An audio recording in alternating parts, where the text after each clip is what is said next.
السلام عليكم ورحمة الله وبركاته. إن الحمد لله نحمده ونستعينه ونستغفره ونعوذ بالله من شرور أنفسنا وسيئات أعمالنا. من يهده الله فلا مضل له ومن يضلل فلا هادي له، وأشهد أن لا إله إلا الله وحده لا شريك له، وأشهد أن محمدا عبده ورسوله. أما بعد، فإن أصدق الحديث كتاب الله، وخير الهدي هدي محمد صلى الله عليه وسلم، وشر الأمور محدثاتها، وكل محدثة بدعة، وكل بدعة ضلالة، وكل ضلالة في النار، أو كما قال عليه الصلاة والسلام. قال الله سبحانه وتعالى في كلامه المجيد: يا أيها الذين آمنوا ادخلوا في السلم كافة.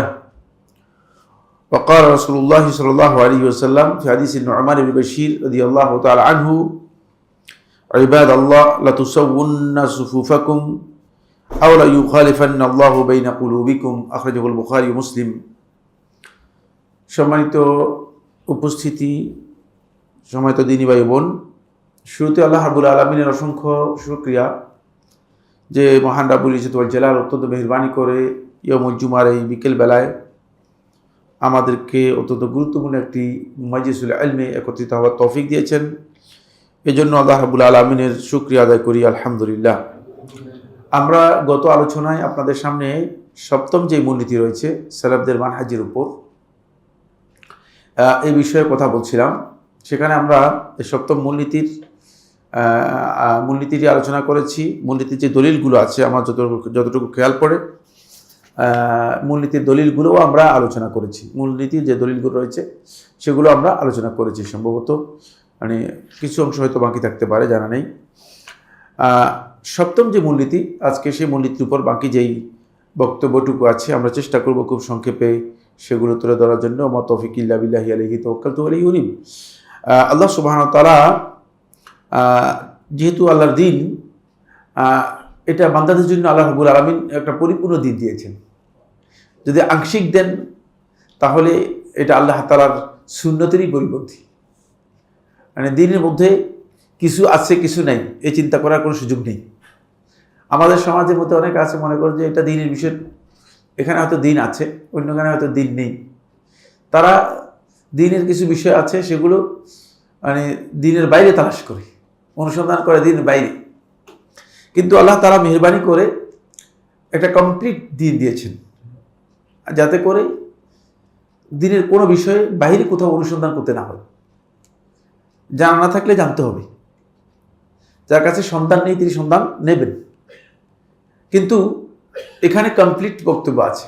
এখানে যেটা আমাদের জীবন যাপনের জন্য দরকার, আল্লাহ তাআলার ইবাদত করার জন্য দরকার, সবটাই রয়েছে। ফলে সালাফদের অন্যতম মানহাজ হচ্ছে সালফে সালিহিনগণ ইন্নাহুম ইউআযিবুনা জামিআ উমুরুদ্দিন, দ্বীনের সব বিষয়কে তারা শ্রেষ্ঠ এবং মর্যাদাপূর্ণ মনে করে থাকেন। এটাকে শ্রেষ্ঠত্ব দেন, সব বিষয়কে শ্রেষ্ঠত্ব দেন। এর অর্থ হচ্ছে মানে একটা বিষয়কে মনে করেন ভালো, একটা বিষয়কে মন্দ, অথবা একটা বিষয়কে কম গুরুত্বপূর্ণ আর একটা বিষয়কে কি বেশি গুরুত্বপূর্ণ, এমন মনে করতেন না। যেমন এখন বর্তমানে আছে যে অনেকে জিজ্ঞেস করে যে আচ্ছা কোরআনে কোন কোন আয়াতগুলো বেশি গুরুত্বপূর্ণ, কোন আয়াত গুরুত্বপূর্ণ বেশি, কোন আয়াত গুরুত্বপূর্ণ নয়, এটা কিভাবে বলবে? এটা আল্লাহর কালাম, এটা আল্লাহর কালাম। মানে ফজিলতের ব্যাপারে বলছে আমরা কোরআন বাদ দিয়ে অন্তপক্ষে কিছু অংশ একটু কাস্টমাইজ করে নিই। ফলে দেখবেন যে ওজিফা তৈরি করেছে, মানে কোরআন থেকে কিছু কাস্টমাইজ করে 4-5টা সূরা এবং কিছু কিছু আয়াত, তারা মনে করছে যে এগুলি গুরুত্বপূর্ণ, আর বাকিটা কি দরকার নেই। কিসের ভিত্তিতে? ভিত্তি কি? আল্লাহর কিতাবের ব্যাপারে এই ভিত্তিটা কোথায়? ইন্নাহুম ইউআযিবুনা জামিআ উমুরুদ্দিন, দ্বীনের যতগুলো বিষয় আছে সবগুলোকে তারা শ্রেষ্ঠত্ব দেন, সবগুলোকে তারা গুরুত্ব দেন, বড় মনে করেন, ছোট মনে করেন না। কোনটাকে ছোট কোনটা খাটো এবং মনে করেন না। ফায়াদউনা ইলা মা দাআ ইলাইহি নবী সাল্লাল্লাহু আলাইহি ওয়াসাল্লাম কদর ইসতিতাআতি, ফলে তারা নবী সাল্লাল্লাহু আলাইহি ওয়াসাল্লাম যেই দিকে দাওয়াত দিয়েছেন, যেদিকে ডেকেছেন, যেদিকে আহ্বান করেছেন, সেদিকে তাদের সামর্থ্য অনুযায়ী দাওয়াত দেন, সামর্থ্য অনুযায়ী মানুষদেরকে বলেন। কিন্তু কোনোটা ছোট কোনোটা বড় এভাবে পার্থক্য করেন না। বুঝতে পেরেছেন? কোনো পার্থক্য করেন না। এখানে আমরা দলিলগুলো আলোচনা করেছি। দলিলের মধ্যে আপনাদের খেয়াল আছে নোমান ইবনে বাশীর রাদিয়াল্লাহু আনহু বর্ণিত হাদিসটি, যে হাদিসটি ইমাম বুখারী এবং মুসলিম রাহিমাহুল্লাহ তাআলা বর্ণনা করেছেন। সেই হাদিসটি আমরা বর্ণনা করেছি। সেখানে রাসূলুল্লাহ সাল্লাল্লাহু আলাইহি ওয়াসাল্লাম বলেছেন, ইবাদাল্লাহ, হে আল্লাহর বান্দাগণ, লা তুসাউউন্না সুফুফাকুম, তোমরা তোমাদের কাতারগুলোকে সোজা করবে। অবশ্যই তোমরা সোজা করবে, কাতারগুলো সমান করবে, সমান করবে কাতার। আও লা ইউখালিফান্নাল্লাহু বাইনা কুলুবিকুম, আর যদি এমনটা না করো, অন্যথায় আল্লাহ সুবহানাহু ওয়া তাআলা তোমাদের অন্তরের মধ্যে বক্রতা, বিরোধ তৈরি করে দিবেন। নাউযুবিল্লাহ। তাসওয়াতুস সুফুফ, কাতার সোজা করা, এটা মানে আমাদের অনেকের কাছে ক্ষুদ্র বিষয়। অনেকের কাছেই বলে যে ভাই এত ছোটখাটো বিষয়ে এত বলেন কেন? কিন্তু ছোট বিষয়ে আল্লাহ সুবহানাহু ওয়া তাআলার মানে বক্তব্য কি, রাসূলুল্লাহ সাল্লাল্লাহু আলাইহি ওয়াসাল্লাম বক্তব্য কি? ছোট বিষয়ের কারণে লা ইউখালিফান্নাল্লাহু বাইনা কুলুবিকুম, আল্লাহ তাআলা তোমাদের অন্তরের মধ্যে বিরোধ তৈরি করে। সুতরাং এটাকে ছোট মনে করার সুযোগ আছে? ক্ষুদ্র মনে করার কোনো সুযোগ আছে? না, কোনো সুযোগ নেই, কোনো সুযোগ নেই। ক্ষুদ্র মনে করার সামান্যতম কোনো সুযোগ নেই। যারা এটাকে ক্ষুদ্র মনে করবে, মানে দিনের কিছু অংশকে গুরুত্ব দিল আর কিছু অংশকে কি গুরুত্ব দিল না, কিছু অংশকে গুরুত্ব দিইনি, তাহলে সালাফদের মানহাজ যেমনটা নয়। একটি অংশকে গুরুত্ব দিলেন আর একটি অংশকে গুরুত্ব দিলেন না, সালাফদের মানহাজ যেমন নয়। এখানে একটি হাদিস আমরা বর্ণনা করেছি, গত আলোচনার মধ্যে এসেছে, যে হাদিসটি আয়েশা রাদিয়াল্লাহু তাআলা বর্ণনা করেছেন। তিনি বলেন, রাসূলুল্লাহ সাল্লাল্লাহু আলাইহি ওয়াসাল্লাম ইরশাদ করেছেন, মা হাসাদাতকুমুল ইয়াহুদু আলা শাইইন মা হাসাদাতকুম আলাস সালাম ওয়াত তামিন। সালাম এবং আমিন জোরে বলার ব্যাপারে ইহুদিরা তোমাদেরকে সবচেয়ে বেশি কি করেছে? তোমাদের প্রতি হিংসা বিদ্বেষ পোষণ করেছে। কারণ এটা শুনলে তাদের গায়ের মধ্যে জ্বালা হয়ে যেত। এটাও সহিহ হাদিস, ইবনে মাজাহ রাহিমাহুল্লাহ তাআলা তার সুনানের মধ্যে বর্ণনা করেছেন, হাদিস নম্বর 856। সালাম না দিলে কি গুনাহ হবে কিনা? কি মনে করেন আপনারা? গুনাহ হবে না, সুন্নাহ, ঠিক না? কিন্তু সালাম ছোট করে দেখার বিষয় নেই, দেখছেন? কারণ রাসূলুল্লাহ সাল্লাল্লাহু আলাইহি ওয়াসাল্লাম বলতেছেন যে ইহুদিদের সাথে তোমাদের হিংসার মৌলিক কারণ হচ্ছে সালাম। সালামটা শুনলে সহ্য করতে পারে না, জোরে আমিন বলাটা এটা কিছুই না। মুস্তাহাব কেউ কেউ বলেছেন, উলামায়ে কেরাম কেউ কেউ সুন্নাহ বলেছেন। ফরজ পৃথিবীর কোনো আলেম বলেন নাই, ওয়াজিব পৃথিবীর কোনো আলেম বলেন নাই, কোনো আলেম বলেন নাই। কিন্তু রাসূলুল্লাহ সাল্লাল্লাহু আলাইহি ওয়াসাল্লাম এখানে বিষয়টাকে কিভাবে উত্থাপন করেছেন, কিভাবে আমাদের সামনে প্রেজেন্ট করেছেন?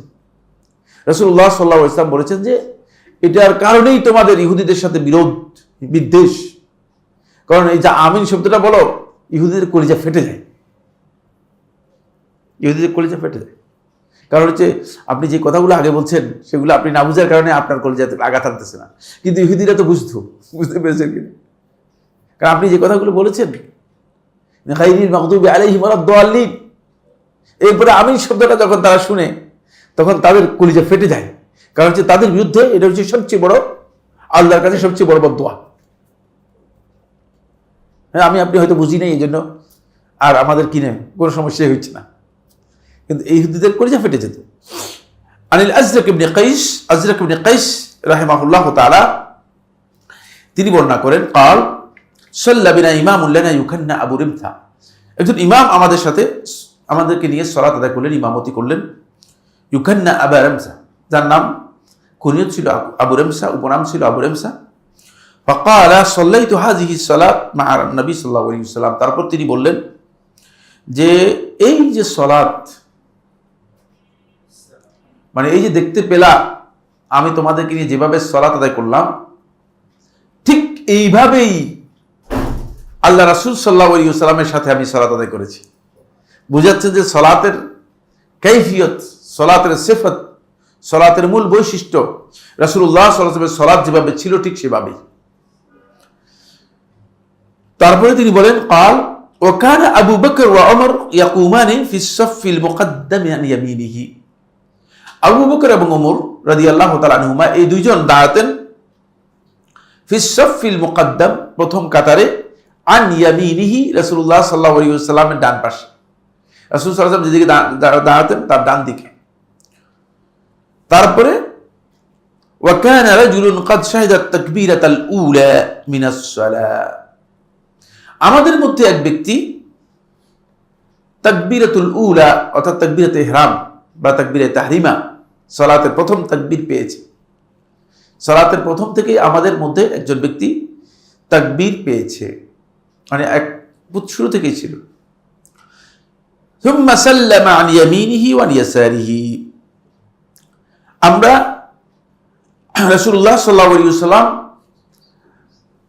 ডান দিকে এবং বাম দিকে সালাম ফিরালেন সালাত শেষ করলেন মানে সালাতের শুরু থেকে এসেছিল তারপর বলতেছেন রাসূলুল্লাহ সাল্লাল্লাহু আলাইহি ওয়াসাল্লাম ডান দিকে সালাম ফিরালেন বাম দিকে সালাম ফিরালেন হাত্তা রাআইনা বায়াদ খাদ্দাইহি আমরা রাসূলুল্লাহ সাল্লাল্লাহু আলাইহি ওয়াসাল্লামের এই যে চোয়াল আছে এই চোয়ালের আল্লাহ নবী সাল্লাল্লাহু আলাইহি ওয়াসাল্লামের শুভ্র অংশ আমরা দেখতে পেয়েছি অর্থাৎ সালাম যখন ফিরাতেন আল্লাহ নবী সাল্লাল্লাহু আলাইহি ওয়াসাল্লাম এভাবে করতেন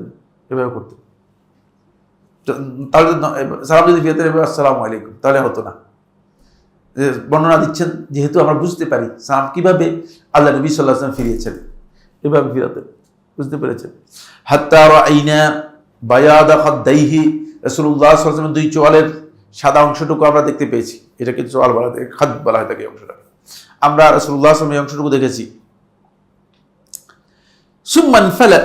সুম্মান তাফালা কাইনতিফালি আবি রামযা ইয়ানি নাফসাহু তারপর আবু রামসা ঠিক যেভাবে মানে ফিরে বসলেন তিনি নিজে বলতেছেন বর্ণাকারী আবু রামসা থেকে বর্ণনা করতেছেন তিনি বলেছেন তিনি কি করলেন ফিরে বসলেন মানে যেভাবে বলে যে রাসূলুল্লাহ সাল্লাল্লাহু আলাইহি ওয়াসাল্লাম যে এভাবে ফিরে বসেছেন আবু রামসা যেভাবে ফিরে বসলো রাসূলুল্লাহ সাল্লাল্লাহু আলাইহি ওয়াসাল্লাম ফিরে বসলেন কারণ আল্লাহ নবী সাল্লাল্লাহু আলাইহি ওয়াসাল্লামের সুন্নাহ হচ্ছে সালাম ফিরানোর পরে নবী সাল্লাল্লাহু আলাইহি ওয়াসাল্লাম ইজা সাল্লামান হারাফ রাসূলুল্লাহ সাল্লাল্লাহু আলাইহি ওয়াসাল্লাম যখন সালাম ফিরাতেন হারাফ রাসূলুল্লাহ সাল্লাল্লাহু আলাইহি ওয়াসাল্লাম ঘুরে বসতেন এটা হচ্ছে সুন্নাহ রাসূলুল্লাহ সাল্লাল্লাহু আলাইহি ওয়াসাল্লাম এভাবে সালাত শিক্ষা দিয়েছেন فقام الذي أدرك معه التكبيرة من الصلاة তারপর দাঁড়িয়ে গেল আল্লাযী ওই ব্যক্তি ওই যে একজন লোক বলল না যে আমাদের মধ্যে একজন লোক তাকবীরে তাহরিমা পেয়েছে সে ব্যক্তি দাঁড়িয়ে গেল মিনাস সালাতে সালাত থেকে মানে সালাম ফিরানোর পরেই সে কি করলো দাঁড়িয়ে গেল সালাম ফিরানোর পর ইয়াশফাউ 2 রাকাত সালাত আদায় করার জন্য এটা আমাদের শতকরা 80% মসজিদের মধ্যে দেখবেন যে সালাম ফিরানোর পরে একজন দাঁড়িয়ে যাচ্ছে দাঁড়িয়ে কি করতেছে সালাত শুরু করে দিচ্ছে যে তাকবীরে তাহরিমা থেকে পেয়েছে সালাম পর্যন্ত আল্লাহ রাসূলের সাথেই পেয়েছে কিন্তু সাথে দাঁড়িয়ে গেল দাঁড়িয়ে 2 রাকাত মানে নফল নামাজ অথবা সুন্নত নামাজ পড়ার জন্য দাঁড়িয়ে গেল ফাওয়াসাবা ইলাইহি ওমর রাদিয়াল্লাহু তাআলা আনহু মানে লাভ দিয়ে তারা ধরল ওয়াসাবা হলো কারো উপর আক্রমণ করে দাও থাবা মারা ওমর রাদিয়াল্লাহু তাআলা আনহু দেখলেন যে নামাজে সালাম ফিরানোর পরে আবার দাঁড়িয়ে গেছে সালাম নামাজ পড়তেছে ওমর রাদিয়াল্লাহু তাআলা কি করলেন লাভ দিয়ে তাকে ধরলেন ফাওয়াসাবা ইলাইহি ওমর রাদিয়াল্লাহু তাআলা তাকে এভাবে ধরলেন ফাআখাযা বিমিনকাবিহি তার এই যে বাহু আছে না বাহু দিয়ে শক্ত করে ধরলেন ফাহাজ্জাহু এভাবে নাড়ি দিলেন নাড়ি দিয়ে ক্বালা ইজলিস বয় বসো সোজা করে কি করে বসাই দিল ওমর রাদিয়াল্লাহু তাআলা বসাই দিল ফাক্বালা ইজলিস ফাইন্নাহু লাম ইয়াহলিক আহলাল কিতাব দেখেন ফাইন্নাহু লাম ইয়াহলিক আহলাল কিতাব আহলে কিতাব ধ্বংস হয় নাই আহলে কিতাব ধ্বংস হয় নাই ইল্লা আন্নাহুম লাম ইয়াকুন বাইনা সালাওয়াতিহিম ফাসল তাদের নামাজের মধ্যে মাঝখানে পার্থক্য না করার কারণে তারা ধ্বংস হয়ে গেছে খবরদার বস ওমর রাদিয়াল্লাহু তাআলা তার উপর কি করলেন ছাড়াও হলেন ওমর রাদিয়াল্লাহু তাকে জোর করে বসিয়ে দিলেন আমরা বলে তো বলতাম যে সালাতটা শেষ করে অন্তত, ঠিক না? কিন্তু ওমর রাদিয়াল্লাহু তাআলা আনহু যেহেতু এই ব্যক্তি নবী সাল্লাল্লাহু আলাইহি ওয়াসাল্লাম সুন্নাহ সম্পর্কে জ্ঞান রাখে না, নবী সাল্লাল্লাহু আলাইহি ওয়াসাল্লাম সালাম ফিরানোর সাথে সাথেই সুন্নতের জন্য দাঁড়িয়ে গেছে, এই কারণে ওমর রাদিয়াল্লাহু তাআলা আনহু তাকে জোরপূর্বক বসিয়ে দিলেন এবং বললেন যে বসো, কারণ এই পূর্ববর্তী আহলে কিতাবরা ধ্বংস হয়েছে এই কারণে। সালাতের মধ্যে ফসল করতো না, সালাতের মধ্যে ফরজ সুন্নাত এগুলোর মধ্যে মাঝখানে কোনো কি নেই, কোনো গ্যাপ নেই, সালাতের মধ্যে কোনো পার্থক্য করতো না। ফারাফা আন-নবী সাল্লাল্লাহু নবী সাল্লাল্লাহু আলাইহি ওয়াসাল্লাম উপস্থিত ছিলেন, ফারাফা আন-নবী সাল্লাল্লাহু আলাইহি ওয়াসাল্লাম বাসরাহু, নবী সাল্লাল্লাহু আলাইহি ওয়াসাল্লাম চোখ উঠায় দেখলেন ব্যাপারটা কি, কারণ কি ঘটনা ঘটে গিয়েছে নবী সাল্লাল্লাহু আলাইহি ওয়াসাল্লাম একটু খেয়াল করলেন। ওয়া ক্বালা, নবী সাল্লাল্লাহু আলাইহি ওয়াসাল্লাম বলেন, আসওয়াবাল্লাহু বিকা ইয়া ইবনুল খাত্তাব, হে ইবনুল খাত্তাব, খাত্তাবের পোলা ওমর, আল্লাহ তাআলা তোমার মাধ্যমে একটা জিনিসকে শুদ্ধ করে দিয়েছে। বুঝলেন? আবু দাউদ তার সুনানের মধ্যে বর্ণনা করেছেন, আবু দাউদ সুনানের মধ্যে বর্ণনা করেছেন 1007 নম্বর হাদিস, এবং শেখ নাসিরউদ্দিন আলবানী রাহিমাহুল্লাহ তাআলা হাদিসটিকে সহিহার মধ্যে সহি বলেছেন 2549 নম্বর হাদিস। এখান থেকে কি বুঝলেন, কি স্পষ্ট হলো? আমাদের কাছে এটা স্পষ্ট হচ্ছে যে বিষয় ছোট করে দেখার কোনো সুযোগ নেই। দিনের বিষয়কে ছোট গুরুত্বহীন মনে করে দেখার কোনো স্কোপ নাই। সালাম ফিরানোর পরে নফল নামাজ পড়া, সুন্নত নামাজ পড়া জায়েজ, পড়তেই পারে, কিন্তু মাঝখানে যে ফসল করার কথা ছিল সেটা করে নাই শুধু। এই কারণে ওমর রাদিয়াল্লাহু তাআলা আনহু তাকে কি করলেন, নামাজের মধ্যে শক্ত করে ধরে বসাই দিলেন। আর শুধু এটা বললেন না, বসাই দিলেন তা নয়, বরং তোমাদের পূর্ববর্তী আহলে কিতাবদের ধ্বংসের কারণ ছিল এটি। তো আমাদের সালাতের অবস্থা কি? আমরা মসজিদগুলোতে যখন দেখি, আমাদের মসজিদগুলোর দিকে যদি আমরা তাকাই, স্পষ্ট যে ফরজ সালাম ফিরানোর পরে দেখা যাচ্ছে যে অনেক লোক দাঁড়িয়ে গিয়ে সালাত আদায় করতেছে, দাঁড়িয়ে যাচ্ছে। কেন এত পাগল হয়ে গেছে তাও জানি না।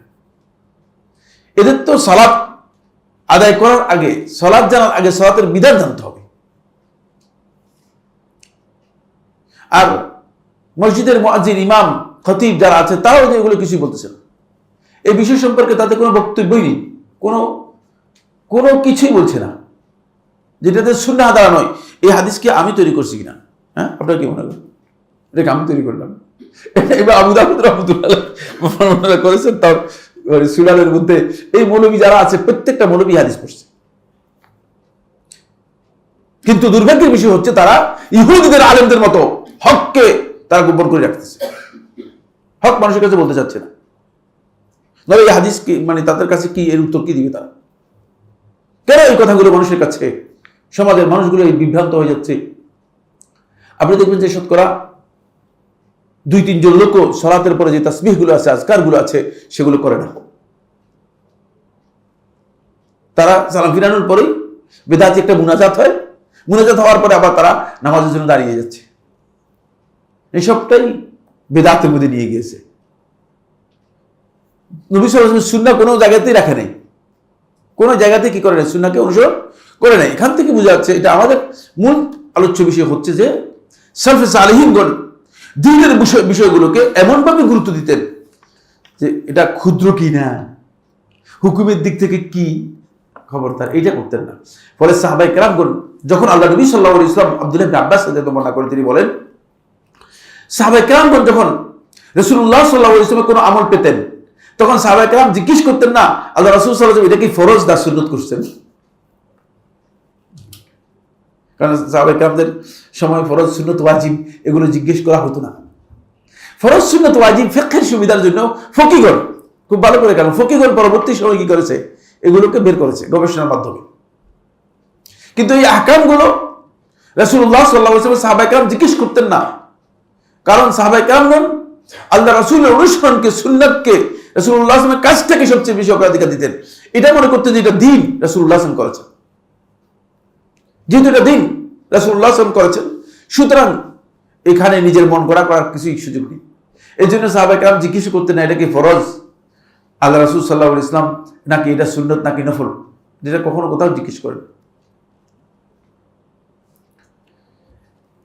এই দলিলগুলো থেকে স্পষ্ট হয়েছে সালাফদের মানহাজ যেটি, সেটা হলো সালফে সালেহিনগণ দ্বীনের বিষয়গুলোর মধ্যে বিভাজন করতেন না। এবার আসুন, প্রথমে হচ্ছে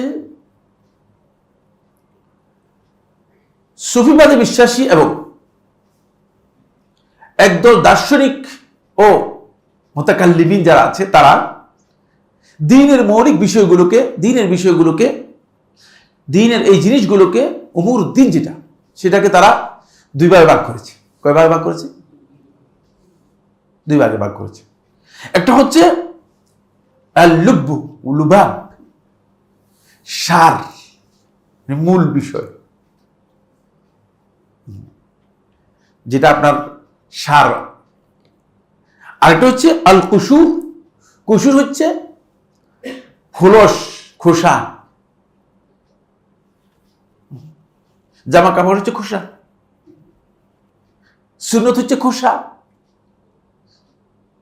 তো কুসুর লোভ কি?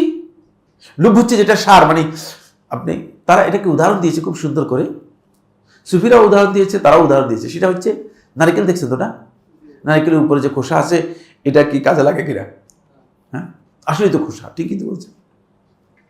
হ্যাঁ, যখন ভাঙবে নারিকেল, তারপরে ভিতরে যেটা আছে লুপ, লুপটা হচ্ছে এটা সার, আসল, এটা আপনার প্রয়োজন। তো উপরে নারিকেলের এই যে উপরে খোসা এগুলো আছে, খোসাটা কি কাজ? কোনো কাজ আছে নাকি?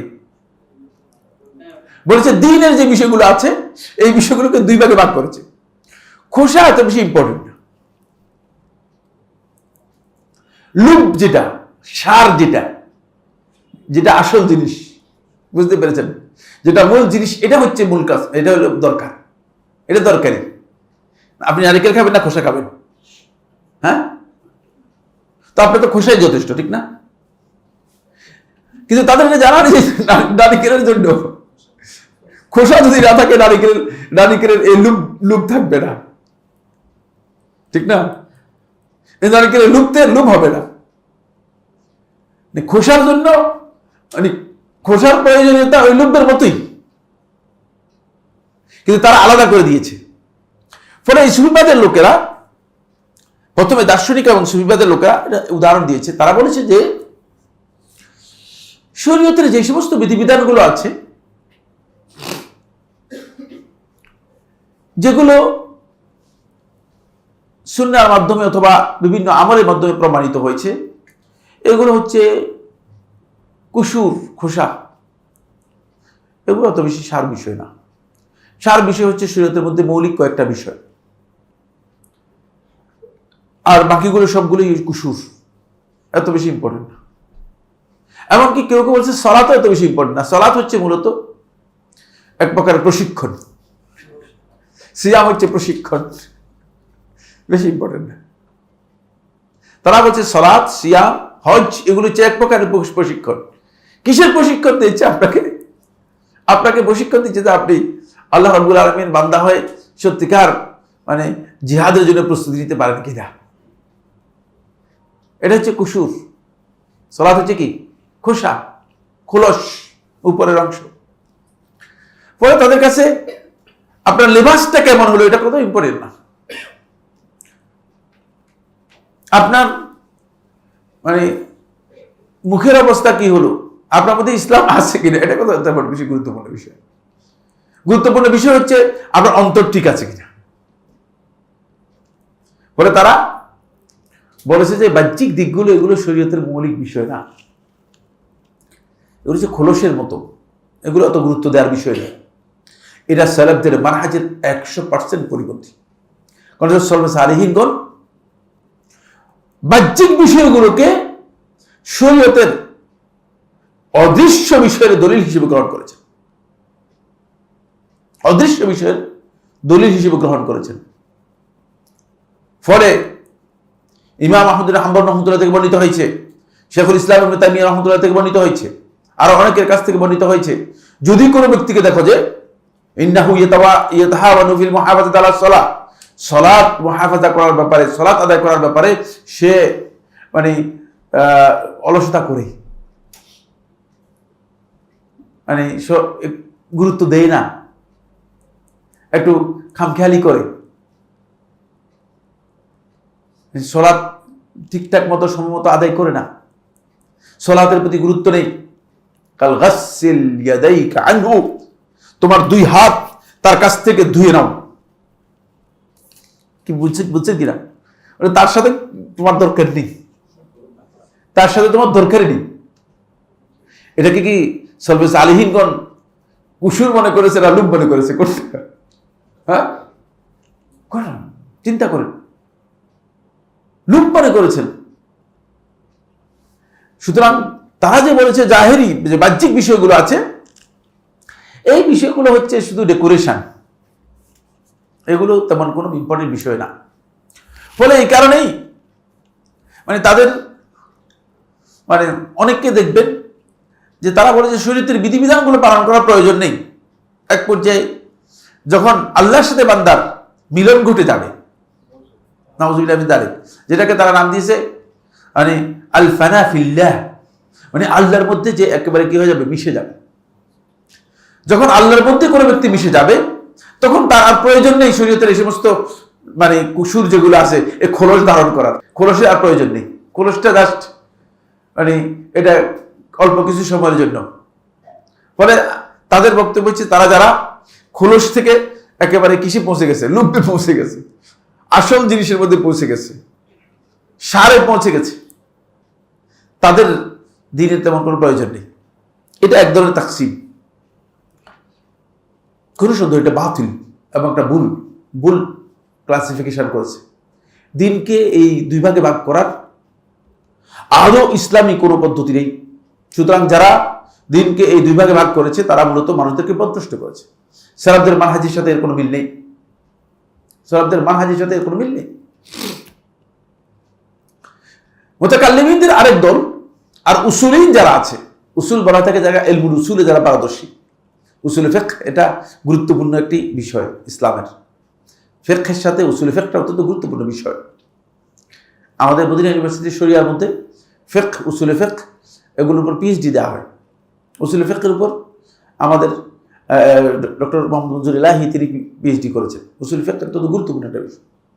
যারা উসুলের এই মানে সাবজেক্ট, উসুলের বিষয় যারা পারদর্শী তাদেরকে উসুলি বলা হয়। বুঝতে পেরেছেন? তাদেরকে কি বলা হয়? উসুলি। মানে উসুল বিশারদ যারা আছে তারা, আর ইলমুল কালামের বিশারদ যারা আছে, যারা কালাম চর্চা করে থাকে তারা এই শরীয়তের বিষয়গুলোকে দুই ভাগে ভাগ করেছে।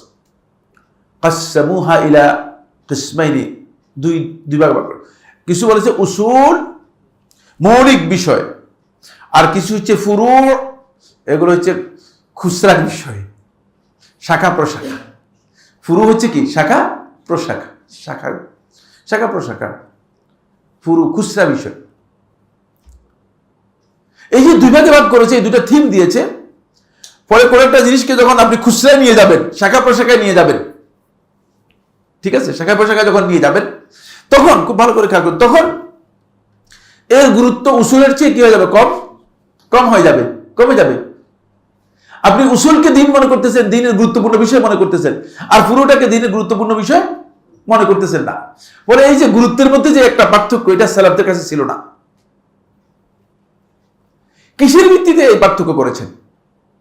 তারা দুটি সংজ্ঞা দিয়েছে। তারা কি করেছে? দুটি সংজ্ঞা দিয়েছে। কিসের ভিত্তিতে আপনি যে পার্থক্য করেছেন উসুল আল ফুরু? তারা বলেছে উসুল হচ্ছে মা সাবাতা বিল কাতইয়াত, যেগুলো অকাট্য দলিলের মাধ্যমে সাব্যস্ত হয়েছে সেগুলো উসুল। অকাট্য দলিলের মাধ্যমে সাব্যস্ত হয়েছে কি? সেগুলো উসুল। যেমন অকাট্য দলিলের মাধ্যমে সাব্যস্ত হয়েছে রাসূলুল্লাহ সাল্লাল্লাহু আলাইহি ওয়াসাল্লামের ইসরা। ইসরা তো বুঝেন, ইসরা কি? রাত্রিকালীন ভ্রমণ। কতটুকু পর্যন্ত? মিনাল মসজিদিল হারাম ইলাল মসজিদিল আকসা, মসজিদে হারাম থেকে মসজিদে আকসা পর্যন্ত, এতটুকু। এটা হচ্ছে উসুল কাতঈ, কোরআন দ্বারা সাব্যস্ত হয়েছে। মসজিদে হারাম থেকে মসজিদে আকসা গিয়েছে, মেনে নিয়েছি, মানব। মসজিদে আকসা থেকে আল্লাহ রাসূল সাল্লাল্লাহু আলাইহি ওয়াসাল্লাম সিদরাতুল মুনতাহা পর্যন্ত গিয়েছে না, এটা জান্নি, ধারণামূলক। যেহেতু অকাট্য দলিলের মাধ্যমে সাব্যস্ত হয় নাই, কোরআন হচ্ছে অকাট্য দলিল, আর এটা হচ্ছে হাদিস অকাট্য দলিল নয়, এটা হচ্ছে ফুরু, মানতে পারে না মানতে পারে, নাউযুবিল্লাহি মিন যালিক। এটা সালাফদের মানহাজের পরিপন্থী।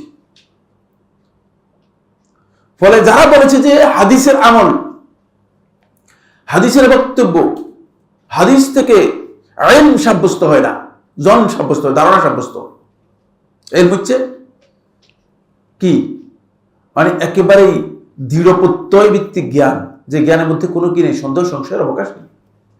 আর জন হচ্ছে যেটা ধারণামূলক জ্ঞান। তারা বলেছে যে কোরআনের বক্তব্য থেকে শুধুমাত্র দৃঢ় প্রত্যয় ভিত্তিক জ্ঞান সাব্যস্ত হবে, ইলম সাব্যস্ত হবে। আর হাদিসের বক্তব্য যেগুলো খবরে ওয়াহিদ আছে, এই হাদিসের বক্তব্য থেকে কি সাব্যস্ত হবে না, দৃঢ় প্রত্যয় ভিত্তিক জ্ঞান, ইলম সাব্যস্ত হবে না। কি সাব্যস্ত হবে? জন সাব্যস্ত হবে, ধারণামূলক জ্ঞান। তো ধারণামূলক জ্ঞান দিয়ে আপনি কি আসলে দিনের এগুলো সাব্যস্ত করতে পারবেন কিনা? এগুলো ধারণা তৈরি করতে পারেন। তখন তারা এগুলো বলেছে এগুলো হচ্ছে ফুরু, এগুলো হচ্ছে ফুরু। এটার উপর ভিত্তি করে তাদের বক্তব্য হচ্ছে এই, যদি কেউ কাতঈয়াতকে অস্বীকার করে, উসুলকে অস্বীকার করে, সে কাফের হয়ে যাবে। খুব ভালো করে খেয়াল করো, খুব ইম্পর্টেন্ট বিষয়। যদি কেউ কাতঈয়াতকে অস্বীকার করে, সে কাফের হয়ে যাবে। আর যদি কেউ জন্নিয়াতকে অস্বীকার করে, ধারণামূলক জ্ঞানকে অস্বীকার করে, সে কাফের হবে না। তাহলে মেরাজকে অস্বীকার করলে কাফের হবে না? নাউযুবিল্লাহি মিন যালিক। কোথায় চলে গেছে দেখছেন? কোথায় চলে গেছে? কারণ এই যে পার্থক্যটা করেছে উসুল আল ফুরু, এই পার্থক্য প্রথম কথা হচ্ছে সালাফগণ এই ধরনের পার্থক্য করেনি। সাহাবায়ে কেরামদের কাছ থেকে, সাহাবায়ে কেরামদের পরবর্তীদের কাছ থেকে এই ধরনের কোনো পার্থক্য আসেই নেই, সালাফদের কাছ থেকে আসেনি। আপনি পার্থক্য করেছেন, যদি আপনি বলেন যে পার্থক্য করাটা আপনার একটা পরিভাষা হতে পারে, কিন্তু এই পরিভাষার মধ্যে সবচেয়ে বড় গলদ যে বিষয়টি, কঠিন গলদ যেটা, সেটা হলো এই যে এই পরিভাষার মধ্যে এমন একটা জিনিস আছে যে এর মাধ্যমে আপনি পুরো দিনটাকেই দুই ভাগ করে দিয়েছেন। আপনি বলছেন এগুলো কাতঈয়াত, ঠিক আছে, আর এগুলো জান্নিয়াত, এগুলো ধারণামূলক বিষয়, অসুবিধা নেই, চুপ থাকেন। কাতঈয়াত কয়টা তালাশ করে পাবেন? পুরা ইবাদতের মধ্যে কাতঈয়াত, সালাতের মধ্যে একটা কাতঈয়াত নেই, শুধুমাত্র সালাত ফরজ হয়েছে, এটা কাতঈ। বুঝতে পেরেছেন? সালাত 5 ওয়াক্ত, এটাও কাতঈ না, আছে নাকি? আপনারা কি বুঝতে পারতেছেন আমার বক্তব্য? খুবই স্পষ্ট কথা, এটাও হাদিস দ্বারা সাব্যস্ত হয়েছে। সুতরাং আপনার বক্তব্য অনুযায়ী এটাও জান্নিয়াত, কাতঈয়াত, মানে শুধুমাত্র সালাত যে ফরজ হয়েছে সেটা কাতঈয়াত, অকাট্য দলিল। আর বাকি সালাতের বাকি আর বিষয়গুলো সবগুলো জান্নিয়াত। তাহলে তো আস্তে আস্তে করে সবটাই বাদ পড়ে যাবে। পলিসিটা যখন এভাবে ভাগ করবেন উসুল আল ফুরু এর মধ্যে, তারা এটা একটা সংজ্ঞা দিয়েছে। তাদের আরেকটি সংজ্ঞা হচ্ছে উসুল আল ফুরু এর মধ্যে পার্থক্য করেছেন তারা এভাবে, উসুল হচ্ছে আল ইলমিয়াত, আর ফুরু হচ্ছে আল আমালিয়াত। আপনি বুঝেন, ইলমিয়াত হচ্ছে যে সমস্ত বিষয়ের জ্ঞান অবধারিত, অপরিহার্য, অর্থাৎ আকীদাগত বিষয়, এগুলো হচ্ছে উসুল, মানে এগুলোর ইলম আল্লাহ তাআলা ফরজ করেছেন। আর যে সমস্ত বিষয় আমলের সাথে সম্পৃক্ত, এগুলো হচ্ছে ফুরু। ফুরু কোনটা? আমলের সাথে সম্পৃক্ত। আর উসুল কোনটা? যেগুলো ইলমের সাথে সম্পৃক্ত, যেগুলো আপনাকে জানতেই হবে। অর্থাৎ আকায়েদ, ঈমান এবং আকীদার যে বিষয়গুলো আছে সেগুলো হচ্ছে উসুল, সেগুলো হচ্ছে উসুল। সেগুলো যদি আপনি বিশ্বাস করেন তাহলে আপনার জন্য যথেষ্ট হয়ে যাবে। আর আমালিয়াত যেগুলো আমলের সাথে জড়িত, ইতিকাদ বা আকীদার সাথে জড়িত নয়, ঈমানের সাথে জড়িত নয়, এমন বিষয়গুলো আমালিয়াত, এগুলো হচ্ছে ফুরু। আমালিয়াত হচ্ছে কি? এগুলো হচ্ছে ফুরু। যদি এমন হয় তাহলে কি দাঁড়ায়? তাহলে তাদের মতে যদি কোনো ব্যক্তি আকায়েদের যে বিষয়গুলো আছে সেই বিষয়গুলোতে কোনো ব্যক্তি যদি বিতর্ক তৈরি করে, ইখতিলাফ তৈরি করে, বিবাদ তৈরি করে, তাহলে সে ব্যক্তি কি হবে? কাফের হবে, ইসলাম থেকে খারিজ হয়ে যাবে। কিন্তু আমলকে যদি কোনো ব্যক্তি কোনো কারণে অস্বীকার করে, তাহলে সে কি হবে না? কাফেরও হবে না, ইসলাম থেকে খারিজ হবে না। আমল এগুলো ফরআই বিষয়, খুচরা খাসরা বিষয়। ফলে আমাদের সমাজের মধ্যে এই কথাগুলোকে ভিত্তি করেই একদল লোক বের হয়েছে, বলছে ভাই এত খুঁটিনাটি বিষয় কোন দরকার আছে আমাদের জানার, কেন আমাদেরকে জানাচ্ছে? মানে কোনটা খুঁটিনাটি বিষয় আর কোনটা আসল বিষয়, কোনটা মৌলিক বিষয়, তিনি ভিত্তি করেছেন কিসের ভিত্তিতে? তার কাছে এর ডেফিনেশনটা কি, এর সংজ্ঞাটা কি? সংজ্ঞাটা যদি সঠিক হয়ে থাকে তাহলে ঠিক হবে, নাহলে ভুল হবে। খুঁটিনাটি বিষয় আপনি মনে করতেছেন, ছোট বিষয় আপনি মনে করতেছেন, কিন্তু আদৌ কি এটা ছোট বিষয় কিনা সেটা তো জানতে হবে। সালফে সালেহিনগণ এটাকে উসুল এর মধ্যে নিয়েছেন নাকি ফুরু এর মধ্যে নিয়েছেন? আপনি তো সংজ্ঞা এমন সংজ্ঞা দিয়েছেন যে সংজ্ঞা থেকে সমস্ত আমলই কি করেছেন? আপনি ফুরু এর মধ্যে নিয়ে গেছেন। এটা খুচরা বিষয়, শাখা প্রশাখাগত বিষয়। এই কারণে এই যে তাকসিমটা মূলত সালাফগণ গ্রহণ করেন নাই। বাকি উসুল এবং ফুরু এর তাকসিমটা সালফে সালেহিনদের একদল উলামায়ে কেরাম, যারা উসুলিদের মধ্যে যারা সালাফদের মানহাজকে অনুসরণ করেছেন, একদল লোক বলেছেন এটা সঠিক, কিন্তু এটার সংজ্ঞা যেটা দিয়েছে এটা সঠিক নয়। পরিচয়ের মধ্যে পার্থক্য থাকার কারণে কিছু কিছু বিষয় ইসলামী শরীয়তের মধ্যে আছে যেগুলো উসুল, মৌলিক বিষয়, উসুলের সাথে জড়িত। আর কিছু কিছু বিষয় রয়েছে যেগুলো মৌলিক বিষয় নয়, সেগুলো ফুরু আছে শরীয়তের মধ্যে, কিন্তু এর সংজ্ঞার মধ্যে পার্থক্য রয়েছে। এই সংজ্ঞার মধ্যে কি রয়েছে? পার্থক্য রয়েছে। এই বিষয়টি শেখ ইবনে উসাইমিন রাহিমাহুল্লাহ তাআলা সহ এই যুগের অনেক গবেষক, অনেক উলামায়ে কেরাম কি করেছেন? এই বিষয়টি স্পষ্ট করেছেন। সেটা হচ্ছে উসুলের সংজ্ঞা আর ফুরুয়ের সংজ্ঞা বুঝতে হবে। উসুল হচ্ছে মা সাবাতা বিল আদিল্লাতি মিনাল কিতাবি ওয়াস সুন্নাহ। মৌলিক বিষয় উসুল হচ্ছে মা সাবাতা বিল আদিল্লাতি মিনাল কিতাবি ওয়াস সুন্নাহ, কিতাব এবং সুন্নাহ থেকে দলিলের মাধ্যমে যেটা সাব্যস্ত হয়েছে সেটা উসুল। সেটা যতই কি হোক, যতই ছোট হোক না কেন, সেটা যতই ছোট হোক না কেন।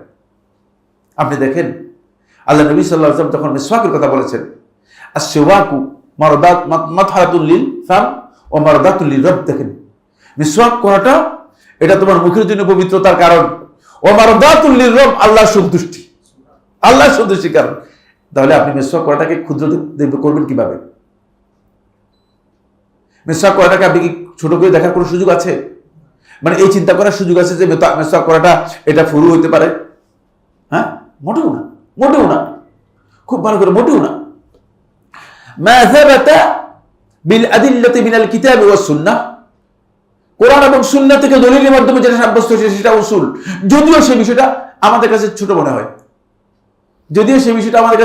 হয়, যেমন নবী সাল্লাল্লাহু আলাইহি ওয়াসাল্লাম দাড়ি রাখার কথা বলেছেন কি বলেন নাই? বলছেন। নবী সাল্লাল্লাহু আলাইহি ওয়াসাল্লাম লিখে নির্দেশ দিয়েছেন। এখন আপনি যদি মানে ওই আগের যেই উসুল আর ফুরুর মধ্যে পার্থক্য করেছে তাদের কথা অনুযায়ী, তাহলে এটা এমন কোনো বিষয় না, এটা মানে যত ফুরু আর কি, শাখা প্রশাখা, খুচরা বিষয়। ফলে একদল লোককে যখন দাঁড়িয়ে কথা আপনি বলবেন, বলে ভাই শুনেন এই সমস্ত বান্ডামি বাদ দেন, এই সমস্ত ফালতু কথা ছোটখাটো বিষয় নিয়ে কেন বারবার বলতেছে, বুঝলেন? বলতে এগুলো এত বেশি ইম্পর্টেন্ট না, এটা ডেকোরেশন, আপনার একটা ডেকোরেশন, আমার একটা ডেকোরেশন। এখন ডেকোরেশনের মধ্যে সেখানে আপনি হস্তক্ষেপ করতেছেন, দরকার নেই। মানে আমার আসল জিনিস ঠিক আছে, আসল জিনিস কি সেটা সেই ভালো জানে, আসল জিনিসটা তার কোন জিনিস সেটা সেই ভালো জানে। ফলে এই যে পার্থক্যটুকু দেখেন, যেটা দলিল দ্বারা সাব্যস্ত হয়েছে সেটা ছোট হোক, খুবই ইম্পর্টেন্ট বিষয়। আসুন এখানে একটি হাদিস আমি আপনাদেরকে পড়ে শোনাবো, যে হাদিসটি ইমাম মুসলিম রাহিমাহুল্লাহ তাআলা তার সহিহে বর্ণনা করেছেন। হাদিস নম্বর 106। আবু যর গিফারি রাদিয়াল্লাহু বর্ণনা করেন, তিনি বলেন রাসূলুল্লাহ সাল্লাল্লাহু আলাইহি ওয়াসাল্লাম ইরশাদ করেছেন, সালাসাতুন লা ইউকাল্লিমুহুমুল্লাহু ইয়াওমাল কিয়ামা, তিন দল লোক তাদের সাথে আল্লাহ রাব্বুল আলামিন কিয়ামতের দিন কথা বলবেন না। লা ইউকাল্লিমুহুমুল্লাহু ইয়াওমাল কিয়ামা মানে তাদেরকে আল্লাহ সুবহানাহু ওয়া তাআলা এমন ভাবে অ্যাভয়েড করবেন যে আল্লাহ তাআলার কথাই মানে স্পেশালি কথা বলার সুযোগ নেই, কথাই বলবেন না তাদের সাথে। ওয়াফি রিওয়ায়াতিন, পরের হাদিসের মধ্যে আরো এক্সপ্লেইন করা হয়েছে, আরো একটু ব্যাখ্যা বিশদ করা হয়েছে সেখানে কি করা হয়েছে? সালাসাতুন, 3 দল লোক, লা ইউকাল্লিমুহুমুল্লাহ, তাদের সাথে আল্লাহ কথা বলবেন না, ওয়ালা ইয়ানজুরু ইলাইহিম, তাদের দিকে আল্লাহ তাকাবেন না, তারপরে ওয়ালা ইউযাক্কিহিম, তাদেরকে পবিত্র করবেন না, ওয়ালাহুম আযাবুন আলীম, এবং তাদের জন্য যন্ত্রণাদায়ক শাস্তি রয়েছে। কয়টা বললাম? 4টা। এই 3 দল লোক এক। এবার দেখেন খুব ভালো করে উসুল আর ফুরুর পার্থক্য বোঝার জন্য এই কথাগুলো খুবই ইম্পর্টেন্ট বিষয়। আল মান্নান আল্লাযী ইউতি শাইআন ইল্লা মান্নাহু, লা ইউতি শাইআন ইল্লা মান্নাহু। ওই খোটা দানকারী ব্যক্তি যে কোনো কিছু দিয়েই খোটা দেয়। এটা কি? এটা আপনার কাছে মনে হচ্ছে, আমার কাছে মনে হচ্ছে এটা হলো তো আসলে ছোট্ট বিষয়। খোটা দেওয়াটা কি? খোটা দেয় না যে এরকম লোক পাওয়া খুব কঠিন। যারা ইগোর উপর বসবাস করতেছে, যারা প্রবৃত্তির গোলামে পরিণত হয়েছে, তারা দেখবেন যে কথায় কথায় খোটা দিচ্ছে। খোটা দেওয়াটা খুবই সহজ বিষয়, কিন্তু এটা উসুল। দেখেন 3টা কঠিন শাস্তির কথা আল্লাহ সুবহানাহু ওয়া তাআলা মাহশরের মধ্যে বলেছেন। আল মান্নান আল্লাযী লা ইউতি শাইআন ইল্লা মান্নাহু, যে খোটা দানকারী কোনো কিছু দিলেই সাথে সাথে খোটা দিয়ে দেয়। আপনি হয়তো কারোর একটা পুরাতন কলম দিয়েছেন আর কি, তাহলে আমি যে কলমটা দিয়েছিলাম আছে না, মানে হ্যাঁ, খোটা তো অবশ্যই, খোটা তো অবশ্যই। অনুগ্রহ দেখাচ্ছেন তো, তার উপর অনুগ্রহ বই প্রকাশ করাই হচ্ছে খোটা। বুঝতে পেরেছেন? এখন কোনো ব্যক্তিকে মনে করেন, আপনি কোনো ব্যক্তিকে চাকরি দিলেন বা একটু সুপারিশ করে দিলেন, দেখা হলে যখনই দেখা হয় কাজটা ঠিক মতো করতেছে, চাকরিটা ঠিক আছে কিনা, আপনি হয়তো মনে করছেন যে, কিন্তু এর অবস্থা কি? বিষয়টা খুবই ছোট না? আমার আর আপনার বিবেকে, আমার আর আপনার জ্ঞানের বিবেচনায়, আমার আর আপনার আকলের বিবেচনায় একেবারেই ক্ষুদ্র, কিন্তু আল্লাহ তাআলার বিবেচনায় ক্ষুদ্র না। ক্ষুদ্র হলে এই কথা বলতেন না। এটা সহিহ মুসলিমের হাদিস। সহিহ মুসলিমের হাদিসের ব্যাপারে সমস্ত আহলে হাদিসগণ একমত হয়েছেন যে একটা হাদিসও বিতর্কিত নেই, একটা হাদিসও বিতর্কিত নেই। তোমাদের এখানে বিতর্কিত হাদিস ঢুকেই নেই। ইমাম মুসলিম রহমতুল্লাহ আলাইহি, ইমাম বুখারী রহমতুল্লাহ আলাইহি যতটুকু তাসদীদ করেছেন এর চেয়েও বেশি তাসদীদ করেছেন, কারণ তিনি তালিকাত আনেন নেই, একটাও তালিকাত বর্ণনা করেন নেই, মারাসেল একটাও বর্ণনা করেন নেই, মুরসালাত বর্ণনা করেন নেই। আসুন এরপরে যেটা, সেটা হলো এই প্রথম দল। দ্বিতীয় দল, ওয়াল মুনফিকু সিলআতাহু বিল হালিফিল ফাজির, আর ওই ব্যক্তি যে তার ব্যবসায়িক পণ্য বিক্রি করে কসম করে, মিথ্যা কসম করে, আল্লাহর কসম করে বলছি 20 টাকা দিয়ে কিনছি, 20 টাকায় নিয়ে যাবে। নাউযুবিল্লাহ মিন যালিক। জিনিসটা ছোট মনে করেছেন, কিন্তু ছোট নয়। এটা কি উসুল না ফুরু দেখছেন? এখন যারা বলবে যে উসুল আর ফুরুর মধ্যে পার্থক্য করেছেন, তাদের গলতটা কোথায়? দলিল দ্বারা সাব্যস্ত হয়েছে। সুতরাং এটাকে ছোট করে দেখার সুযোগ নেই, এটাকে সামান্য করে দেখার সুযোগ নেই। অনেকে এটাকে সামান্য করে দেখতেছেন। বেচা কেনার মধ্যে কসম করার বিষয়টি আমাদের সমাজের মধ্যে ব্যাপকভাবে ছেয়ে গেছে। এটি ইসলামী শরীয়তে অত্যন্ত গর্হিত বিষয়। কসম করে আপনি বিক্রি করবেন না, তাহলে আপনি মানে আল্লাহ রাব্বুল আলামিনের সম্মানকে আপনার ব্যবসায়ের মধ্যে কি করে যুক্ত করে নষ্ট করবেন। কারণ ব্যবসায়ের মধ্যে মানুষের এখানে লেনদেনের মধ্যে যেখানে মুসাওয়ামা থাকবে, মুলামুলি, মুসাওয়ামা হচ্ছে কি? মুলামুলি মানে দর কষাকষি, এটাকে আরবিতে বলা হয় মুসাওয়ামা। যেখানে দর কষাকষি মুলামুলি থাকবে, সেখানে হয়তো আপনি ঠকবেন, নাহলে সে ঠকবে কিনা, এটাই স্বতঃসিদ্ধ বিষয়। সুতরাং এখানে আল্লাহ তাআলাকে টেনে এনে আল্লাহ তাআলার সম্মান নষ্ট করা এটা উচিত নয়, এটা উচিত নয়, খেয়াল রাখতে হবে। এখানে এই বিষয়টি খুবই গুরুত্বপূর্ণ যে হয়তো অনেকে মনে করছে যে আমি কসম করেছি বিক্রি করার জন্য, চাকরিটা করার জন্য। না, এটা ছোট বিষয় না, এটাকে মানে এইভাবে দেখার কোনো সুযোগ নেই। এরপরে আসেন 3 নম্বর, ওয়াল মুসবিলু ইজারাহু, আর যে ব্যক্তি তার লুঙ্গি অথবা প্যান্টকে টাকনুর নিচে পড়ে। এবার তো আগে 2টা যা ছিল, 3 নম্বরে এসে আপনি কিসের মধ্যে পড়লেন? এটা কত, এটা কি উসুল না ফুরু দেখছেন? এখন যারা বলতেছেন যে উসুল আল ফুরুয়ের সংজ্ঞা দিয়ে এগুলোকে মানে খুচরা জিনিসের মধ্যে নিয়ে গেছে, তারা বলতেছে যে ভাই ওটা খেল বক্তব্য আর বাদ দিবেন না, মানে টাকনুর উপরে কি কাপড় পরা যায় নাকি? কি বলতেছেন এগুলা? দেখতে খেল দেখা যায় কিন্তু মানে আমাদেরকে যখন বলে যে টাকনুর উপর কাপড় পরা এটা বাধ্যতামূলক আর টাকনুর নিচে পড়লে হারাম হবে, কবিরা গুনাহ হবে, তখন কিছু সংখ্যক লোক বলেন যে শুনেন আপনার এই কবিরা গুনাহ আপনার সাথে লাখেন, এই সমস্ত ক্ষেত কথা এখন চলবে না, এখন যুগ চেঞ্জ। কিসের ভিত্তিতে এগুলো বলছে? ওই শয়তান যে উসুল আর ফুরুর মধ্যে পার্থক্য করেছে, অথচ দলিল দেখেন। আর রাসূলুল্লাহ সাল্লাল্লাহু আলাইহি ওয়াসাল্লাম এই হাদিসের মধ্যে কিন্তু স্পষ্ট করেছেন, 4টি কঠিন শাস্তির কথা উল্লেখ করেছেন, 4টি কঠিন শাস্তির কথা উল্লেখ করেছেন, যেখান থেকে স্পষ্ট প্রমাণিত হচ্ছে, স্পষ্ট আমরা বুঝতে পারতেছি যে এটি কত ভয়ঙ্কর বিষয়।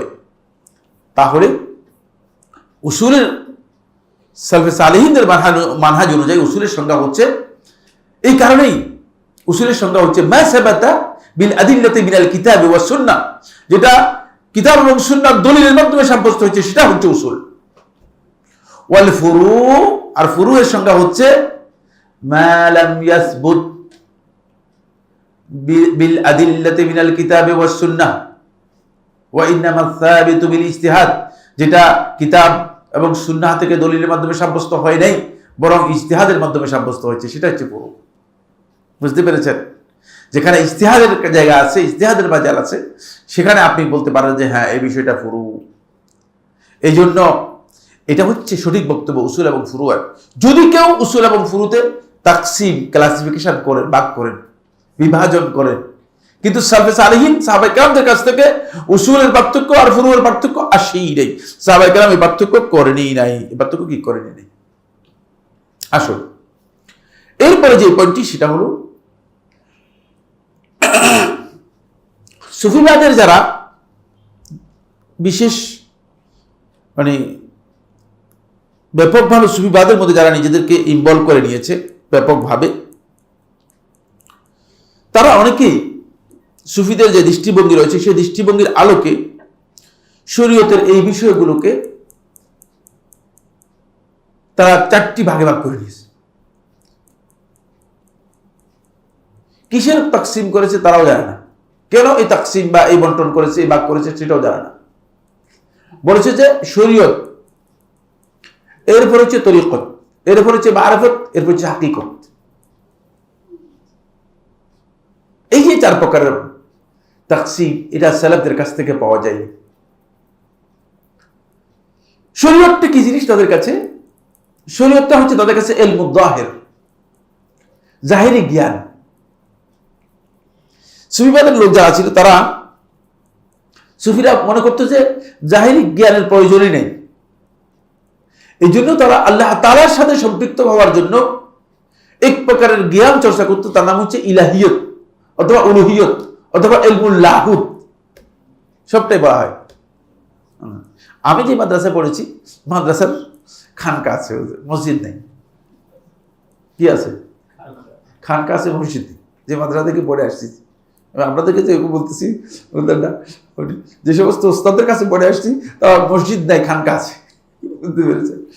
খানকার মধ্যে এক বিরাট, সামনেই খানকার দেয়ালের মধ্যে বিশাল একটা বড় সাজারা দেয়া আছে, বৃক্ষ দেয়া আছে। কিভাবে আপনি ইলমুল লাহুতে পৌঁছে আল্লাহর সাথে কথা বলবেন, আল্লাহর সাথে যুক্ত হয়ে যাবেন? বুঝতে পেরেছেন? আমি ওগুলো দিয়ে আর আল্লাহর কাছে পৌঁছতে পারি না। বুঝতে পেরেছেন? কারণ ওই পথে আল্লাহর কাছে পৌঁছা দেখেছি যে আল্লাহর কাছে পৌঁছার জায়গা ওইটা না। তাদের বক্তব্য হচ্ছে, সুফিবাদীদের এই বক্তব্য হচ্ছে যে তারা যেটা বলে থাকে সেটা হলো এই জায়গায় আল্লাহর কাছে পৌঁছতে হলে ইলমুল জাহিরের কোনো প্রয়োজনই নেই। ফলে তারা বলেছে যে কিতাব যা আছে সবগুলো শেষ, পড়ে গেল, কিতাব দিয়ে তুমি আল্লাহকে পেবে না, কিতাব দিয়ে পদভ্রষ্ট হয়ে যাবে। ফলে কোরআন এবং সুন্নাহ হাদিস পড়া আমাদের সমাজের মধ্যে তাবলীগ জামাতের লোকদের কাছে হারাম। তাদের যে কিতাব আছে সেই কিতাব পড়তে হবে। কোরআন হাদিস থেকে আপনি কোনো ওয়াজ করলে শুনবিও না, বুঝবিও না। এবং কোরআন হাদিস পড়া নিষিদ্ধ, তাফসীর পড়া নিষিদ্ধ। আপনি কি এটা জানেন কি জানেন না? আপনি নতুন শুনতেছেন না? এটা একেবারে এটা দিবালোকের মতো ওপেন সিক্রেট, একেবারে স্পষ্ট বিষয়। তাদের বক্তব্য, তারা কোনোদিন হাদিস পড়বে না, কোনোদিন হাদিসের কোনো বক্তব্য তারা দেবে না। ওই মানে তাদের নিসাবের মধ্যে যে বই আছে, যেটা তাদের জন্য মানে রেডি করে দেওয়া হয়েছে, এগুলো ছাড়া এর বাইরে কোনো বক্তব্য তারা অ্যালাউ করে না। এর বাইরে কোনো বক্তব্য কি করবে? অ্যালাউ করবে না। ফলে মানে ইলমু জাহির এমন বেশি ইম্পর্টেন্ট না, ইলমের দরকার নেই। এটা তো শরীয়ত। শরীয়তটা হচ্ছে, তারা খুব সুন্দর, মানে তাদের কবিতা আছে, ফার্সিতে আছে, উর্দুতে আছে, ইলমে জাহির হামসু মশকা, ইলমে জাহির হামসু শির, ইলমে বাতিন হামসু শির। ইলমে জাহির হচ্ছে, এটা হলো দুধের মতো, আর ইলমে বাতিনটা হচ্ছে দুধ থেকে যে মাখন হয়, মাখন। তো আমি মাখন খাইলে আমি দুধ খাবো কেন? ঠিক না? ভাবসাবটা খুবই ভালো। এগুলো দিয়ে দেশের আলেমরা ওয়াজও করতেছে, আর মানুষও বুঝে যাচ্ছে, কিন্তু জানে না যে ইসলামী শরীয়তের মৌলিক বিষয়গুলো, শরীয়তের বিধানগুলো আসলে আকলের সাথে কোনো সম্পর্কই নেই। এগুলো শুধু আকল দিয়ে বোঝানোর বিষয় নয়, এগুলো শুধু আকল দিয়ে বোঝানোর বিষয় নয়। ফলে তারা এটাকে কি করেছে? প্রথমে করেছে শরীয়ত। শরীয়ত, আচ্ছা বলছি কিছুদিন আপনি শরীয়ত পালন করতে পারেন, প্র্যাকটিসের জন্য আর কি। মানে তারা উদাহরণ দেয় যে এই প্র্যাকটিসটা করানো হয় এই জন্য যে সেনাবাহিনীতে, পুলিশে যখন নেওয়া হয় কিছুদিন তাদেরকে ট্রেনিং করে না, মানে ট্রেনিং কোর্সের জন্য আপনাকে কিছুদিন নামাজ এই সেই এগুলো করতে পারেন ট্রেনিং হিসেবে, ট্রেনিংয়ের জন্য। কারণ কয়েকদিন ট্রেনিং দিয়ে আপনার জন্য দরকার, অল্প কয়েকদিন ট্রেনিং দিবেন। তারপরে শরীয়তের পরে আপনার জন্য তরিকত আসতে হবে। তরিকত কি জিনিস? তরিকত হচ্ছে এমন একটা চ্যানেল, যেই চ্যানেলে ইয়াখুযু আস-সালিকুল ইলমা আনিল হাইয়্যিল্লাযী লা ইয়ামুত। সরাসরি সালেক এই রাস্তায় যখন ঢুকবে, তখন সে ইলম গ্রহণ করবে সরাসরি আল্লাহর কাছ থেকে, একেবারে জীবিত ব্যক্তিদের মাধ্যমে সরাসরি চলে যাবে। বলে আমরা যে জ্ঞানটা নিই, এই জ্ঞানটা হচ্ছে সরাসরি, আর তোমরা যে জ্ঞানটা নিচ্ছ এগুলো দিচ্ছ মৃত ব্যক্তিদের কাছ থেকে।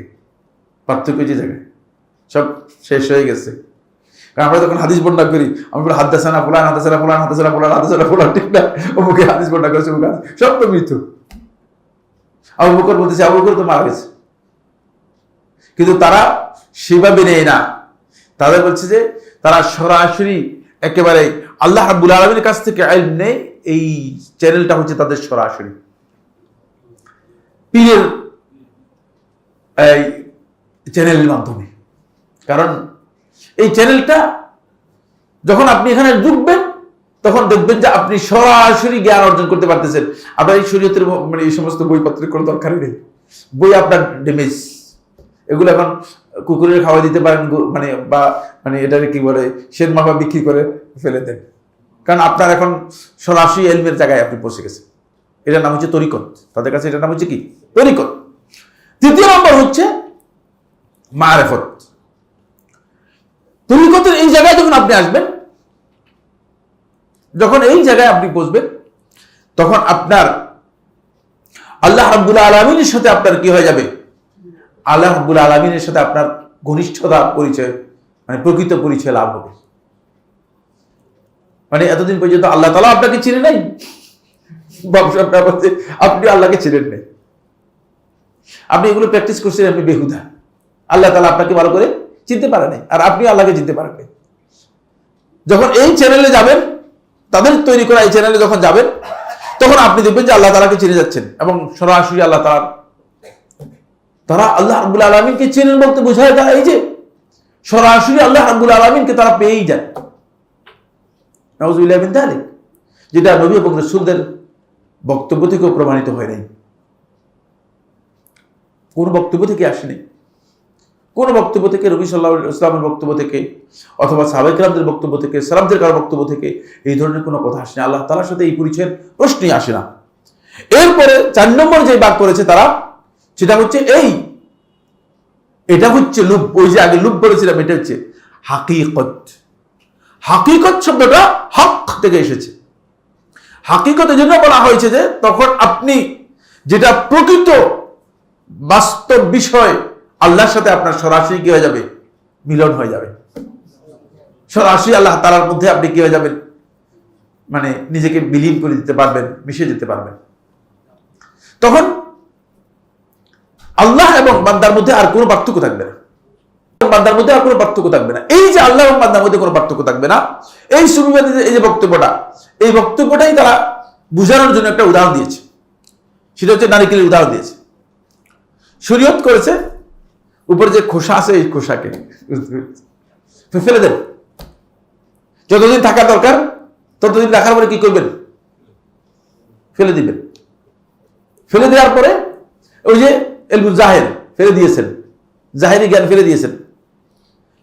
দেখেন তারা যুক্তি আবিষ্কার করেছে, এই পেছনে যুক্তি আবিষ্কার করেছে। সাধারণ পাবলিককে স্বীকার করতে হলে যুক্তি ছাড়া তো সাধারণ পাবলিক নেবে না। সাধারণ পাবলিক তো আর যুক্তি ছাড়া নেবে না। একটা যুক্তি তো বের করতে হবে। তখন কাছে পেয়েছে নারিকেলের যুক্তি। নারিকেল দিয়ে আল্লাহকে কি করতেছে, আল্লাহকে বুঝিয়ে দিচ্ছে। আর আমি আসছি যে নারিকেলের এই যুক্তিটা সুফিদের আসলো কোত্থেকে। পরবর্তীতে আমি দেখি যে আমি যখন চেন্নাই গেলাম, দেখলাম প্রত্যেকটা জায়গায় শপিং মল টজা আছে, যতগুলো পূজা মণ্ডপ আছে সবগুলোর মধ্যে নারিকেল হচ্ছে প্রথম। এটা কি পূজা মণ্ডপ থেকে নিয়েছে কিনা মনে হয় একই টার্গেট, একই উদাহরণ। কারণ সুফিবাদী এবং ব্রাহ্মণ্যবাদীদের একই বক্তব্য। তারা বলেছে ধর্মীয় দিক থেকে সুফিবাদের সাথে আমাদের পরিপূর্ণ মিল আছে। তাদের ঠাকুর যারা আছে তারা বলেছে। ওই দেখেন নারিকেলের উদাহরণ কোত্থেকে আসবে, নারিকেল দিয়ে যাচ্ছে সবগুলো পূজার মধ্যে। আপনার কি সুন্দর সুন্দর নারিকেল হয়তো খাওয়া খেলে কত মজার জিনিস রেখে দিয়েছে নারিকেলে, বেঙ্গে বেঙ্গে রেখে দেয়। বুঝতে পেরেছে? অনেক কতক্ষণ পর্যন্ত রাখে কি করে জানি না, তবে দেখেছি যে যেখানে গিয়েছি সেখানে দেখেছি নারিকেল দিয়ে রাখছে। আচ্ছা আসুন, এরপরে খোসা যেহেতু ফেলে দিয়েছেন, এবার নারিকেল কি করবেন? এবার আপনি নারিকেল থেকে চ্যানেল তৈরি করবেন। নারিকেলের চ্যানেলটা হচ্ছে আপনি নারিকেল এটাকে কিভাবে মানে এখান থেকে উপকৃত হবেন সেই পথ বের করবেন। এটাকে কি করবেন, কোড়াবেন, কোড়াই তারপরে বের করবেন। বলছে যে যখন এই নারিকেলের মধ্যে ডুববেন তখন নারিকেলটা আপনি উপকৃত হওয়ার জন্য মূল বিষয় হচ্ছে এখানে যখন আপনি এখান থেকে তোল বের করে নারিকেলের তোলের সাথে আপনি কি করবেন, চলে আসবেন, তখন আপনি একবার পরিপূর্ণ। হাকিকতটা হচ্ছে তোলটা, তোল দেখা যায় ভিতরে তোল আছে না নেই, পিছনে তোল আছে, নারিকেলের ভিতরে তোল আছে। সুতরাং মানে ওটা হচ্ছে হাকিকত। মানে এই জায়গা পর্যন্ত আপনি যদি পৌঁছতে পারেন তাহলে আপনি হাকিকতে পৌঁছে গেলেন, তাহলে আপনার আর কিছু লাগবে না। সুফিদের এই যে বক্তব্যগুলো, শরীয়তকে যে এই 4 ভাগে ভাগ করা বা উমুর দিনের বিষয়গুলোকে 4 ভাগে ভাগ করা, এটা একেবারেই গর্হিত, একেবারেই সালাফদের মানহাজের পরিপন্থী এবং ইসলাম পরিপন্থী বক্তব্য।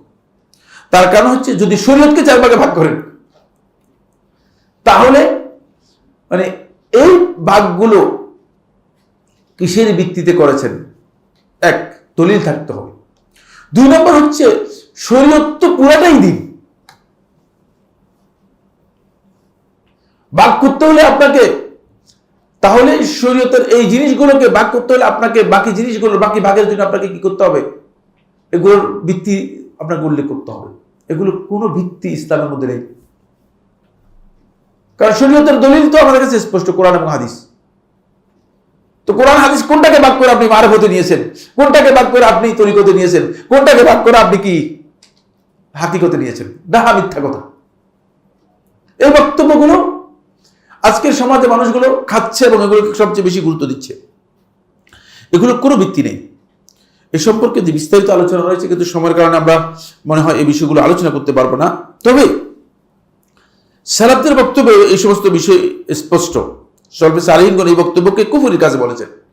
আপনি দেখেন সুফিবাদের বিষয়গুলোকে সম্পৃক্ত করা হয়ে থাকে ইমাম আবু হামেদ আল গাজালির দিকে। কিছুটা সুফিবাদের প্রতি তার কি ছিল, মানে অনুরাগ ছিল, টান ছিল।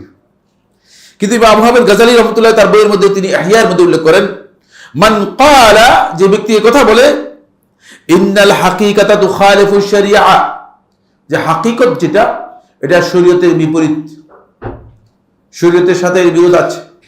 শরীয়তের বিপরীত হাকিকত যদি এটা কেউ ধারণা করে থাকে, আউল বাতিন, অথবা বাতিনি বিষয়টা ইউখালিফু জাহির, জাহিরকে কি করে কন্ট্রাডিক্ট করে, এর বিপরীত যদি এই কথা বলে থাকে, ফাহুয়া ইলাল কুফরি আকরাব মিনহু ইলাল ঈমান, সে ঈমানের চেয়ে কুফরির দিকে সবচেয়ে কাছাকাছি। এটা আবু হামিদ গাজালির বক্তব্য। এটা অন্যদের তো অনেক বক্তব্য রয়েছে, সময় আমাদের এতটুকু সাপোর্ট করবে না, এই জন্য আমি যাচ্ছি না সেদিকে। এখান থেকে স্পষ্ট বোঝা যাচ্ছে যে শরীয়তের বিষয়গুলোকে এই যে তাকসিম করেছে নিজেদের খাহেশ মতো, এটার কোনো ভিত্তি নেই। কোন জিনিসকে আপনি তাকসিম করেছেন?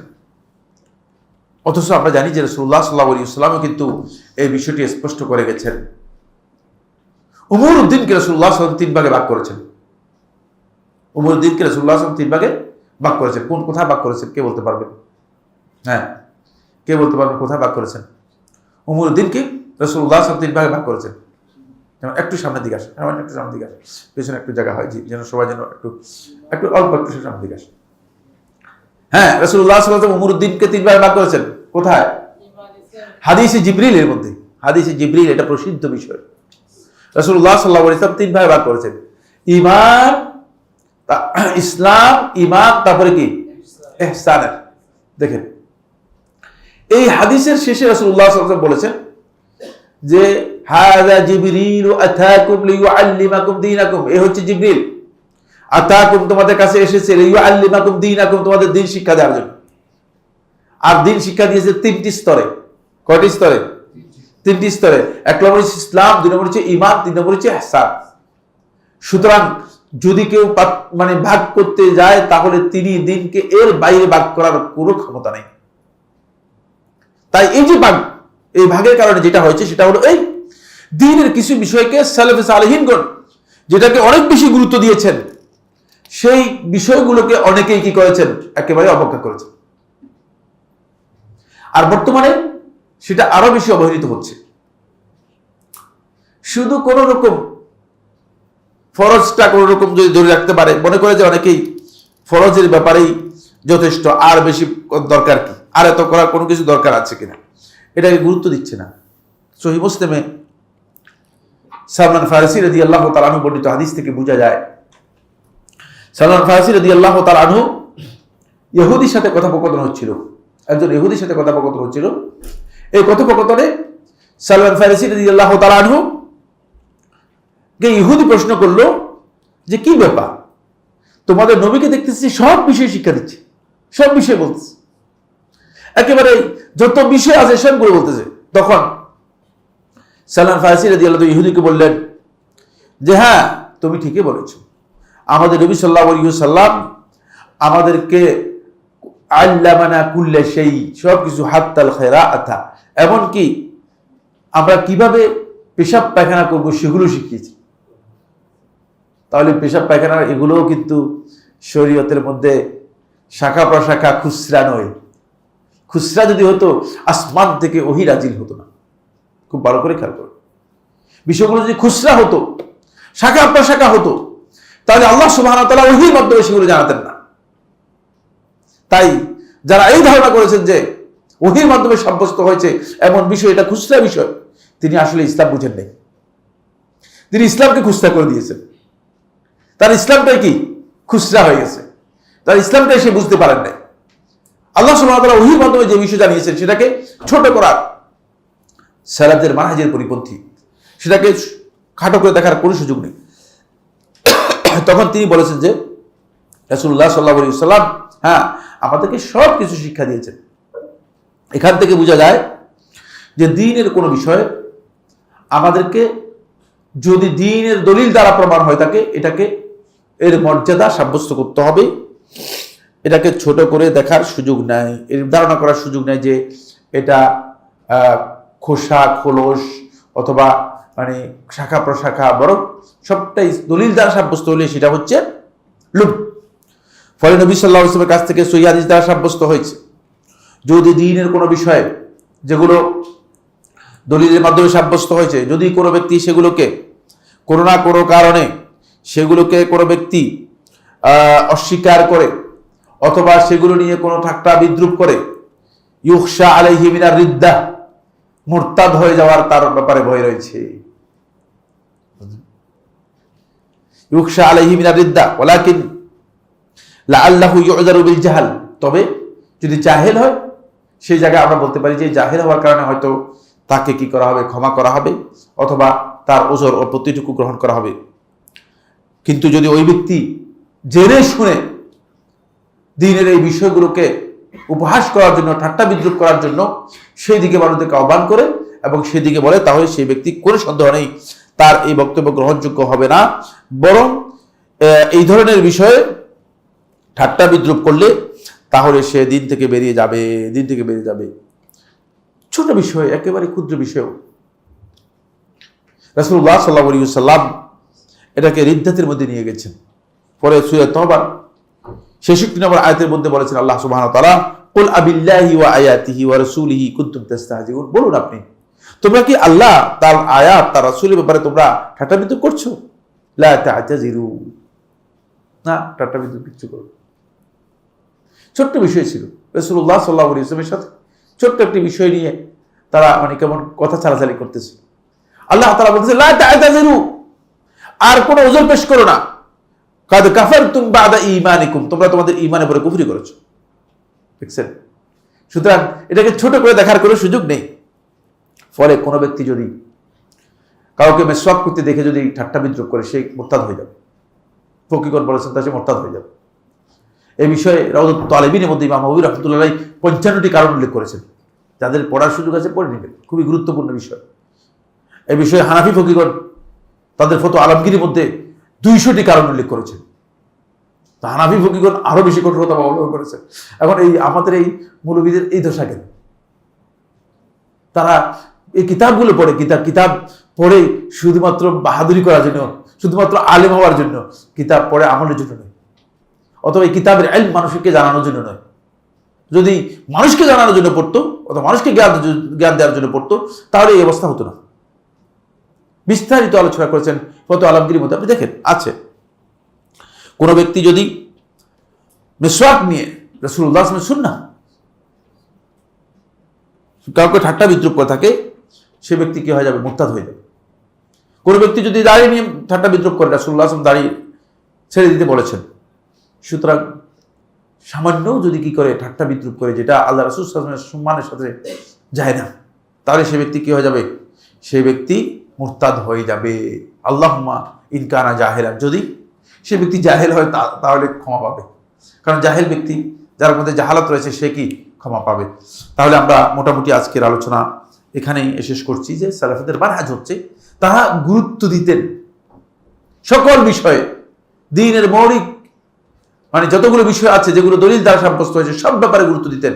কোনো ব্যাপারেই